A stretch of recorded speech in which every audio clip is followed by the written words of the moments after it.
a generation that believes everything we did by colonizing. Yes, true. It is true. They think everything about colonization was wrong. It wasn't. There were some terrible things, and there were some good things to come out of it. And that is about properly acknowledging your past. Education. Yes, completely. Sanitation. Transportation. Yeah. There was so much that we brought to communities. But that is...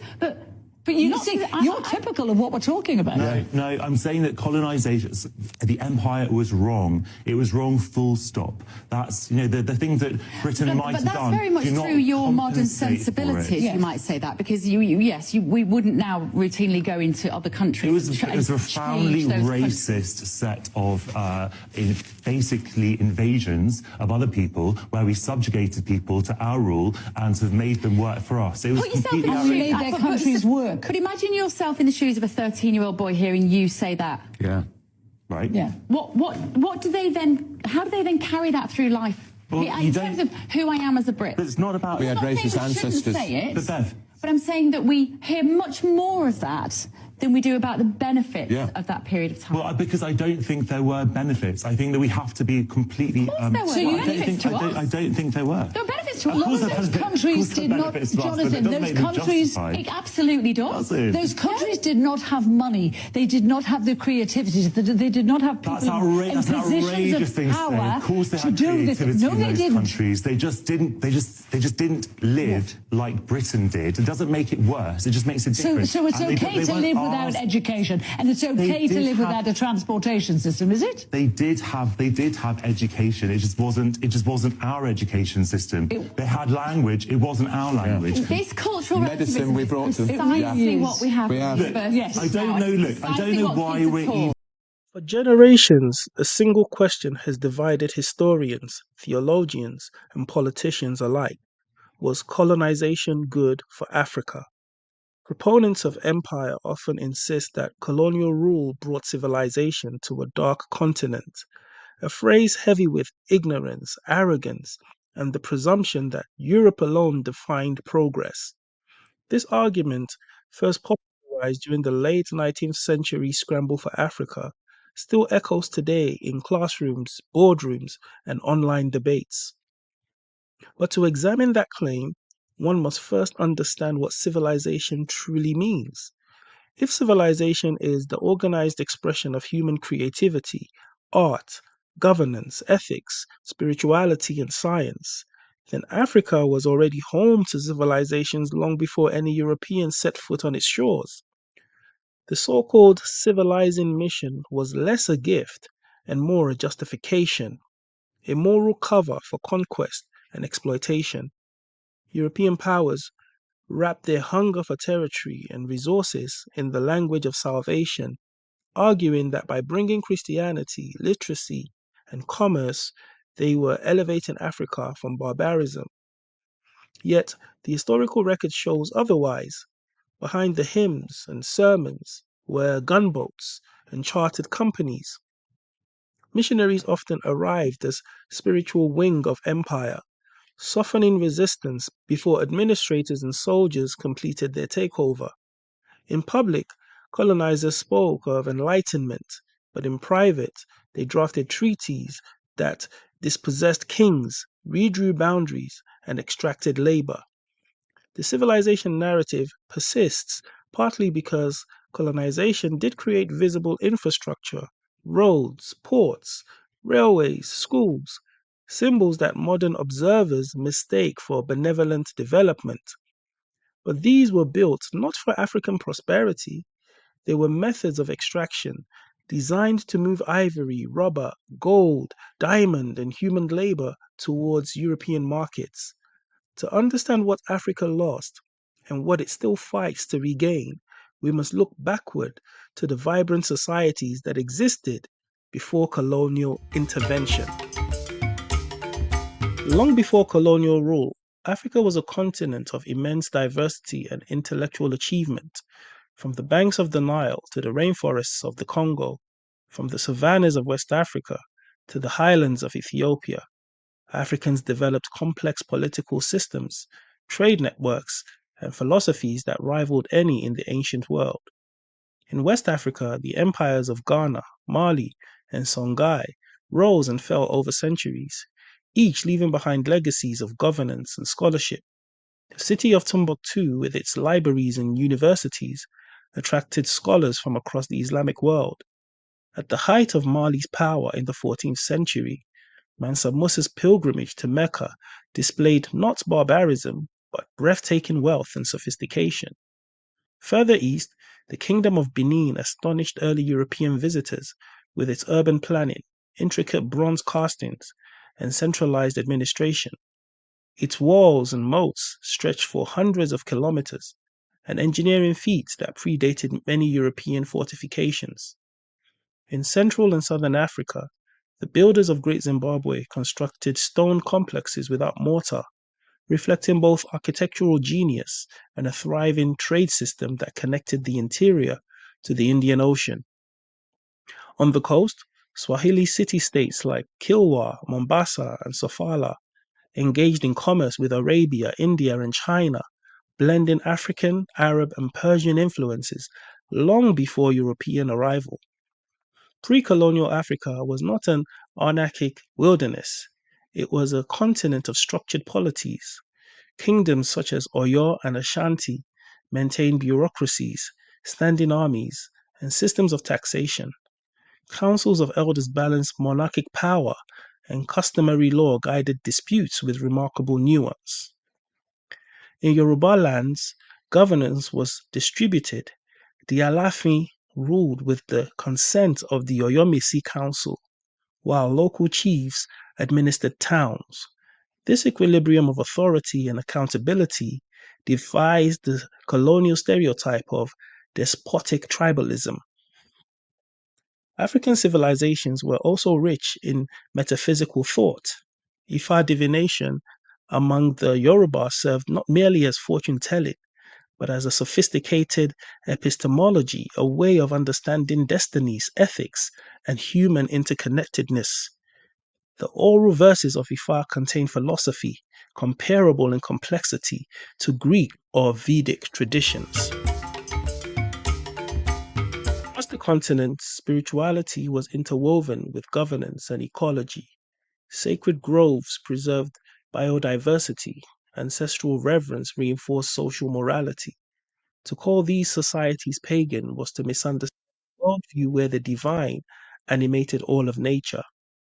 Africans were integral participants in global exchange. Gold from West Africa underwrote medieval European economies. Ethiopian diplomats negotiated with Byzantium. East African traders sailed monsoon winds to Asia. Metallurgy, medicine, and agriculture advanced through local innovation. The smelting of iron, the cultivation of yam and sorghum, the development of indigenous medical pharmacopoeias. By the 15th century, Africa was not isolated, but connected, dynamic, and self-governing. The continent's diversity was its strength, and perhaps the very reason it was targeted.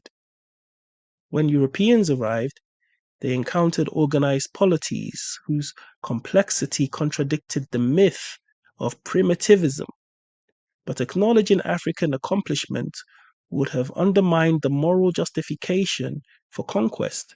Thus began a deliberate re-narration of history, one that painted Africa as a void awaiting salvation.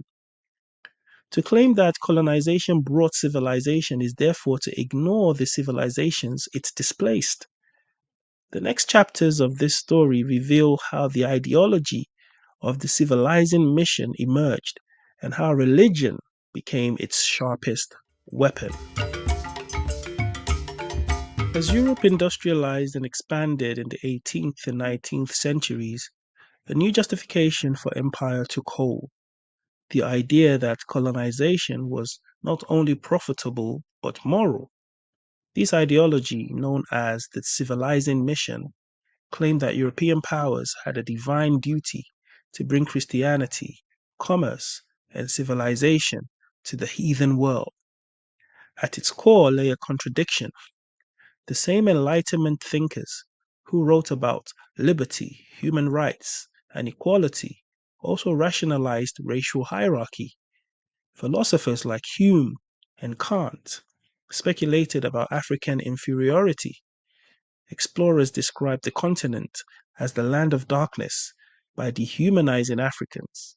Colonizers could portray conquest not as exploitation, but as benevolence. When the Berlin Conference of 1884 to 1885 carved up Africa among European powers, there was no African present to speak for Africa's destiny. The rhetoric was grand. European nations would abolish slavery, spread education, and modernize backward lands. But in reality, the partition of Africa was an economic race to secure rubber, gold, diamonds, and human labor for Europe's growing industries. The language of civilization masked the brutality of domination. French colonial doctrine promoted assimilation, claiming Africans could become French through language, law, and faith, though in practice true equality was never granted. The British, meanwhile, spoke of indirect rule and guiding Africans to self-governance, while keeping ultimate control in European hands. These policies were not about uplifting Africans, but managing them efficiently. The European colonial imagination divided the world into civilized and primitive, Christian and pagan, rational and superstitious. It was an ideology of control, one that reached deep into the soul. The missionary followed the merchant, and the soldier followed the missionary. Churches, schools, and administrative posts became the architecture of empire. In the classroom, children learned to recite English or French. In the church, they were taught to reject the gods of their ancestors. This was not the sharing of knowledge, but the reprogramming of identity. To be civilized meant to abandon African language, dress, and spirituality. To be Christian was to turn away from ancestral altars and sacred groves. Behind this redefinition of humanity was a darker purpose. A people stripped of their memory are easier to rule. Religion played a central role in this enterprise. Missionaries often believed sincerely that they were saving souls, but their mission was entwined with imperial ambition. The Bible and the rifle advanced together. The phrase, the white man's burden, popularized by British writer Rudyard Kipling, encapsulated this paternalism. It urged Europeans to take up the moral duty of governing lesser races. Under this doctrine, Africans were eternal children, incapable of progress without European guidance. In this distorted theology, Christianity became a political weapon. The teachings of Christ, compassion, humility, justice, were overshadowed by empire's demand for obedience and submission. Verses about servitude were emphasized. Stories of liberation and equality were silenced. One of the most devastating misinterpretations was the so-called curse of Ham, a biblical myth twisted to justify slavery and racial hierarchy. According to the story, Noah cursed his son Ham's descendants to be servants. European theologians later claimed Africans were Ham's offspring, divinely condemned to servitude. This was not theology, it was propaganda, yet for centuries it shaped the moral conscience of empires, teaching generations that slavery and colonization were God's will. Across the continent, missionaries preached salvation while dismantling the foundations of African identity.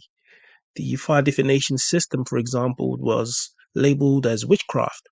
The Orisha, once revered as divine manifestation of nature and morality, were recast as demons.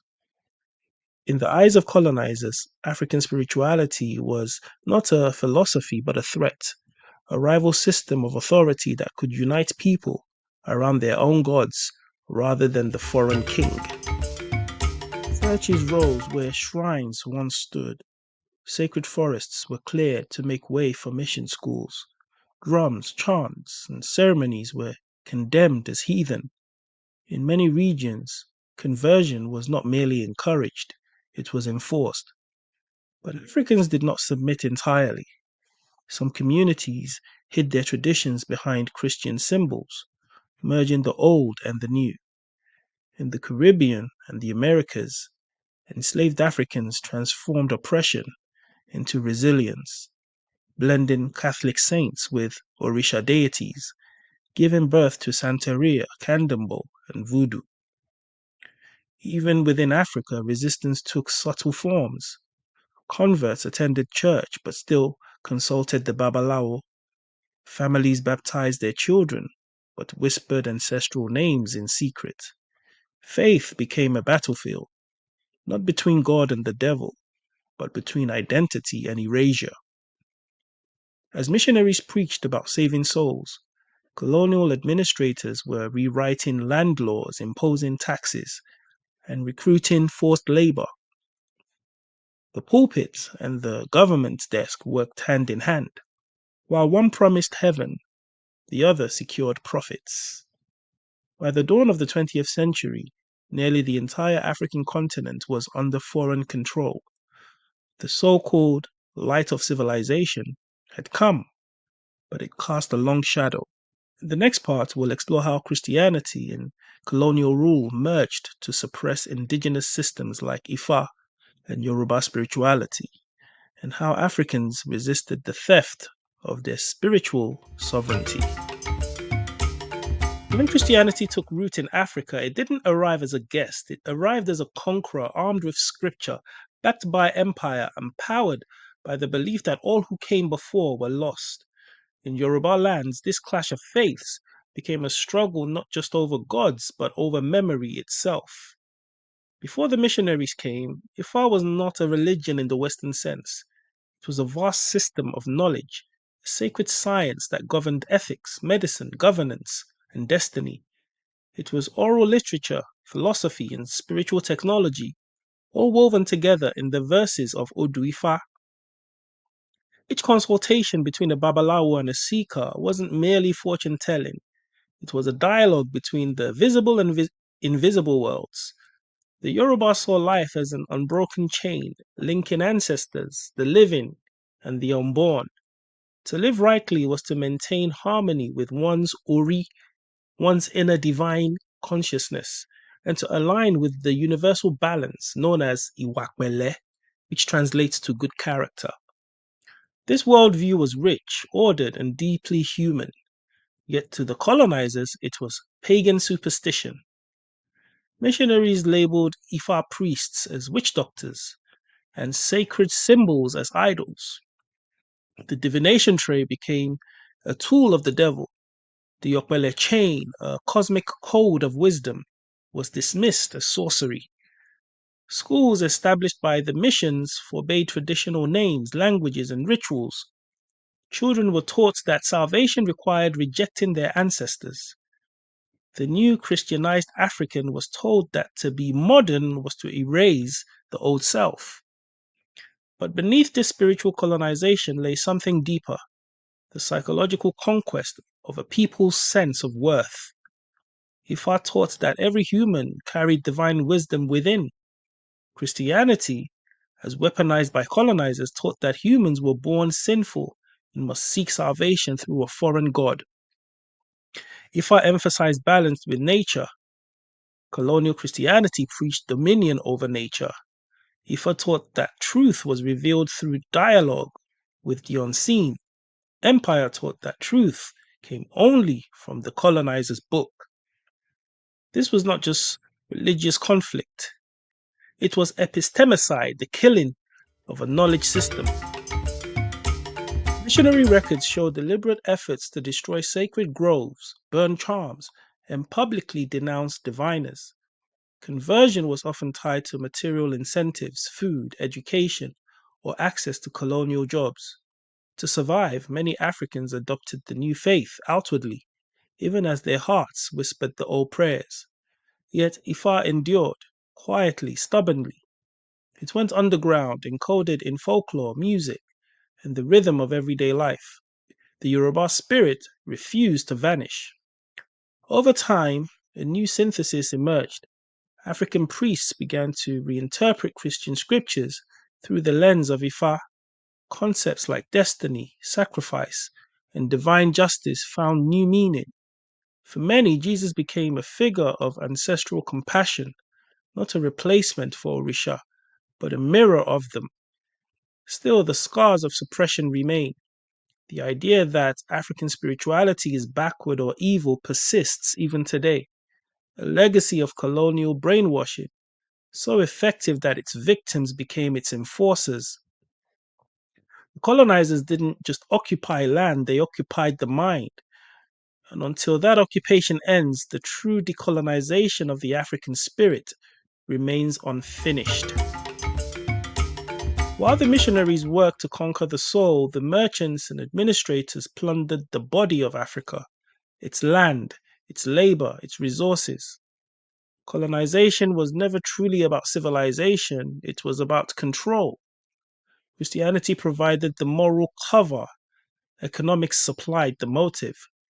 In Nigeria, Congo, Kenya, and beyond, colonial governments imposed taxes on land and livestock, payable only in European currency. These forced Africans into wage labor, working on plantations, in mines, or on infrastructure projects that served colonial interests. The so-called civilizing institutions, schools, roads, railways, were not built for African development, but for resource extraction. Rail lines connected mines to ports, not villages to cities. Roads led from plantations to warehouses, not from communities to opportunity. The economy was reshaped into a single-purpose machine, feeding Europe's factories. Palm oil, cocoa, rubber, and cotton became the lifeblood of the empire. But to sustain this system, the colonizers needed obedience, and obedience required belief. Christianity reinforced this obedience by teaching submission, humility, and patience. Blessed are the meek, missionaries said, for they shall inherit the earth. But in practice, the meek inherited poverty. The colonizers inherited the land. The cross and the gun worked side by side. Resistance was met with violence, rebellion, crushed in the name of order, and those who fought back labeled savages. In this moral inversion, the enslaved became the sinner, and the enslaver became the savior. The spiritual manipulation was profound. Africans were told to pray for freedom in heaven while building railroads on earth. They were taught to despise their traditions, but revere their colonizers. Even after formal independence, the economic systems established by colonial rule persisted. Africa remained trapped in a cycle of dependency, exporting raw materials, importing finished goods. The empire's body was gone, but its ghost remained in banks, in churches, in parliaments. And yet, through all this, the spiritual core of Africa endured. The songs of freedom sung in churches carried echoes of ancestral chants. The rhythm of the drum returned in gospel music. Even in the language of the oppressor, the voice of the ancestors whispered. The spirit of Ifa, of balance, wisdom, and self-knowledge never died. It simply waited for a generation to look beyond the lies of civilization, to rediscover that the divine does not dwell in foreign temples, but within themselves. In the next section, we explore how Africans resisted, spiritually, politically, and intellectually, and how Ifa divination and Yoruba spirituality have risen again in the modern world as symbols of decolonization and truth. Oppression may conquer bodies, but never entirely the spirit. Across Africa, the imposition of foreign religion and colonial control ignited not just political revolutions, but spiritual rebellions. In the late 19th and early 20th century, the same missionaries who were taught obedience began to witness something they hadn't anticipated: Africans interpreting Christianity on their own terms. From Nigeria to the Congo, independent African churches began to emerge, churches that blended biblical teachings with the rhythms, symbols, and moral codes of indigenous spirituality. The Aladura movements in Yoruba land, the Kimbanguist Church in Congo, and later the Zionist movements in South Africa All were born from this desire to reclaim spiritual autonomy. The Bible, once a tool of submission, was reread as a text of liberation. Moses' defiance of Pharaoh, Christ's resistance to empire, the early martyrs' courage, these stories found new resonance in the hearts of the colonized. In Yoruba land, the people who had been told to abandon their Orisha began to recognize their reflection in those same scriptures. Orunmila, the prophet of wisdom, became a symbol of divine insight, not unlike Solomon. Ishu, once demonized by the missionaries, was reinterpreted as the misunderstood messenger, not the devil, but the guardian of truth and moral justice. While colonial administrators sought to control the land, spiritual leaders sought to reclaim the soul. If our priests secretly continued their divinations in forests and backrooms, recording Odu verses in coded textbooks. In cities, Yoruba intellectuals began to write openly about the dignity of African religions, countering the racist anthropology of Europe with scholarship rooted in lived truth. The nationalist leaders who later led Africa to independence often drew from this reclaimed spiritual power. Figures like Nnamdi Azikiwe, Kwame Nkrumah, Obafemi Awolowo spoke of a distinctively African humanism, one that merged modern governance with ancestral ethics. They saw no contradiction between progress and tradition. To them, Ifa's wisdom was not superstition, it was philosophy. Yet the resistance was not only intellectual. In Haiti, Cuba, and Brazil, where enslaved Africans had carried the Yoruba faith across the Atlantic, the Orisha became symbols of defiance. The syncretism of Santeria, Candomblé, and Voodoo transformed colonial oppression into spiritual resilience. When the slave masters forbade the worship of African deities, the people adapted, hiding their gods behind the faces of Catholic saints. Shango became Saint Barbara, Oshun became Our Lady of Charity, Ishu found refuge in Saint Anthony. What began as survival became transformation. Across the diaspora, Africans had found a way to continue honoring the divine within, beneath the watchful eye of empire. This spiritual resistance would ripple back to the continent, inspiring generations to reclaim what had been lost, and to understand that liberation was not only political but metaphysical. Today, as Africa navigates the complexities of globalization, urbanization, and digital transformation, the question of identity has become more urgent than ever. Who are we really? What does it mean to be African in a world that still measures progress by Western standards? For centuries, Africans were told that modernity required abandoning the old ways. But now, a new generation is beginning to see that the path forward may require looking back. In Nigeria, young people are turning to Ifa not as superstition, but as a source of psychological and cultural grounding. Babalawo priests now teach divination through online platforms. Diaspora communities consult Ifa apps that translate Odu verses. Scholars publish academic studies exploring its logic as a form of indigenous data science. The old wisdom is speaking a new language. Ifa is once again being recognized not merely as a religion but as a framework for understanding reality, an epistemology that values balance, interconnectedness, and self awareness.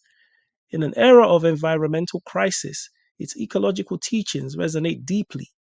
Ifa teaches that nature is not a resource to exploit, but a living system to harmonize with. The Orisha are not distant gods, but expressions of natural forces, rivers, forests, lightning, fertility, all reminding humanity of its place within creation, not above it. Meanwhile, the decolonization of academia is slowly making space for indigenous voices. Universities in Africa and abroad are beginning to acknowledge the philosophical depth of African spiritual traditions. Courses on Yoruba cosmology and Ifa divination now appear in departments of philosophy, anthropology, and religious studies. But this resurgence is not without tension. Many Africans remain caught between worlds, between the cross and the calabash, between Western education and ancestral wisdom. Decades of religious indoctrination have left deep division within families, where one generation may still view traditional spirituality as evil while another seeks to reclaim it with pride. Yet the tide is turning. Festival once condemned as pagan are now celebrated openly. African spirituality is finding representation in film, fashion, and global media. In cities like Lagos, Havana, and Salvador de Bahia, the Orisha are not relics, they are icons of cultural renaissance.